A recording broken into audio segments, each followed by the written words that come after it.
So when I was a kid, every summer I used to visit my grandmother's house. And this, in spite of the like official break from study, various delicious sweets, the biggest attraction for me was her library. Now she had tons of children's book, but I hate reading. So every night she had to read me one story until one night she pulled a trick of the lifetime. She did. She was reading a story of a tiger and a hunter. The hunter was waiting for the tiger when the tiger slowly crept from behind and about to jump. And I can hear a sound like she was sound asleep. I called her grandma, what happened? And she was just asleep as a log. I cannot sleep. I had to know what happened to the hunter, what happened to the tiger. So what I did, I got up, I picked up the book, I went to the other room, turned on the light, and finished the book within the night. The guy who never used to read a book. Next morning, before my grandmother even start her morning coffee, I would come running from the room and say, Grandma, Grandma, you know what happened to the hunter? My grandmom just looked at me and smiled. She had to never tell me another story. So this is the beauty of a story. It will make you curious. It will compel you to ask for more. So when first Ruchi introduced me to this amazing three students, Adi, Michelle, and Shreya, I was a little confused like what to teach them. And then I decided, how about I make them a little bit more curious? I teach them how to tell stories in science. And from there on, our journey started.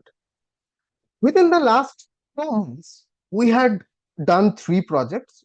The first one's the science of the storytelling, like the grammar of the storytelling, the structure of the storytelling. We studied the three-act story of Moana. We learned how the like Fishtian curve kind of storytelling helps, like from Mission Impossible, helps us presenting our stories in science seminar. And then, just for fun, I would throw a few random images to them and ask them to form a story within 1 minute or even less than a minute. Random story. I'm sure I know Aditi also had joined one of this session and she had told me an amazing story. And slowly I realized that I have met three amazing storytellers, like gifted ones. So this is when we learned how to tell a story. But what about the science? In the next project, we delve deeper into the storytelling of science, not the science of storytelling, now the storytelling of science. We learned different molecular biological things like databases, nuclear databases, protein databases. We learned how close are human, chimpanzee, and fish as evolutionarily by using different alignment tool. We even did an in silico like DNA, like fingerprinting, and at the end we all solved a made up case where there was a data theft in a pharmaceutical company, and all three of the mentees had successfully cracked the case by using those bioinformatic tools. It was a ton of fun. But at this point, they were getting good hands on storytelling. They were becoming a very good storyteller. So I asked them for the third project, Run Wild. I told them to select a scientific topic and tell me a story. You have to write a script, you have to edit and produce the video content like a professional, and then you have to review all your individually and publish them. So today, I challenge them to tell their stories in front of you all. I hope and I'm sure that you guys will love when Adi tells you how a bizarre experiment on a kid saved billions of life in future. When Shreya tells you how a chocolate bar actually changed how we cook in our kitchen. And I'm very excited to see how Michelle takes us through the aisle of a grocery shop in the pursuit of zero calorie food. So, with no further ado, I would like to introduce my first presenter, my first storyteller, Adi. The stage is all yours. Thank you. I Uh, would stop the presentation sharing and you can share. so we all just heard Dr. Paul tell us about the course and process of our summer with him. And he also talked about this three-part story action, which we learned, and that's what I'll be using in my story. So my name is Aditya Narayan. I'm in 11th grade and I'm from Massachusetts. As a young child, I was deathly afraid of needles. Every year I would need to take my flu shot, and it would be the worst doctor's visit of the entire year. However, this fear did not stop me from taking this incredible discovery, which we call the vaccine. Let's get into our story. Our story begins over 200 years ago in England. Edward Jenner, the local doctor, saw that milkmaids who had contracted cowpox never suffered from smallpox. Despite many cases of smallpox occurring around them, they were always protected. Jenner began to wonder if there was a connection in this. Now I challenge you, the audience. Can you think of a connection between these milkmaids and these milkmaids with cowpox and their immunity from smallpox? Let's see what Jenner thought of. Jenner this thought of a connection and he decides to take a huge risk. He selects an 8-year-old child for which he had no for a theory for which he had no proof. And he even risked the child's life because the smallpox was fatal. Jenner took samples from the milkmaid's pus and infected the child with 2 incisions. The locals were very skeptical because Jenner had just infected an innocent child. Initially, the boy fell sick due to the cowpox. This was expected. Months after the boy recovered, Jenner faced him with the variola virus, which causes the smallpox. Luckily, the boy never developed any symptoms despite multiple exposures to the variola virus. Jenner was relieved. This is vaccination. Let's see what actually happened inside the child's body whom Jenner treated with the pus of cowpox. The body's immune system learned to fight off cowpox. Since both cowpox and smallpox are caused by viruses from the same family, they are structurally and genetically similar. Due to this similarity, the immune system was able to fight off smallpox after recognizing cowpox. So, how it works in simple terms is you give a version of the weaker disease. This sense, it was cowpox, since they're very similar, so that the body can react to it, learn it, and recognize it. Then the body will generate antibodies and learn how to counteract this weaker disease so that when the real test, the smallpox in this case, comes, the body is ready. Though vaccines are unique for each disease. For example, for COVID-19, instead of using a live disease like cowpox, which could cause sickness, we used mRNA, which is basically an instructions manual instead of a live disease. So the mRNA, so it's a lot safer as nobody should be getting sick. However, I said nobody should be getting sick because everyone's human body is different. Despite vaccines saving many lives, not everyone can trust them because each medicine can react differently with the human body. Thus, many doctors may tell some patients to be careful of which vaccines they use, and due to the rise of social media, there can be much misinformation or information spread. And this causes a phenomenon called vaccine hesitancy, which affects all types of populations. With COVID-19 as the most recent example, many people said that it had not met proper safety precautions because it was produced so fast. This not only put the risk of many people's lives in danger and child's lives in danger, but it also, it put the risk of many people's and child's lives in danger. Thus, we should always be careful of what we spread on the internet and try and back it up with proof and in evidence. This was a lot on history, and I hope you enjoyed, but be ready because we still have 2 more stories to share. Thank you, Adi. I hope you enjoyed Adi's storytelling. And after that, we have our second storyteller, Shreya. Shreya, the stage is all yours. Thank you.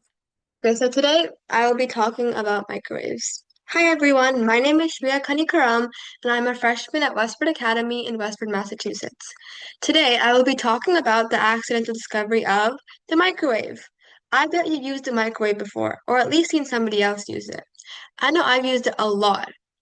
There's so many uses for it, like melting cheese and pasta, heating up day old pizza, and even making an omelet. I definitely have used it a lot ever since I was a kid because I wasn't allowed to touch a stove when I was a child. One of the most common misconceptions about microwaves is that the waves that come out from the microwave are lethal to human health. But actually, unless your microwave is faulty or has defects, the microwaves that are emitted from the microwave usually are pretty safe. This is something my dad used to tell me, and he still tells me today.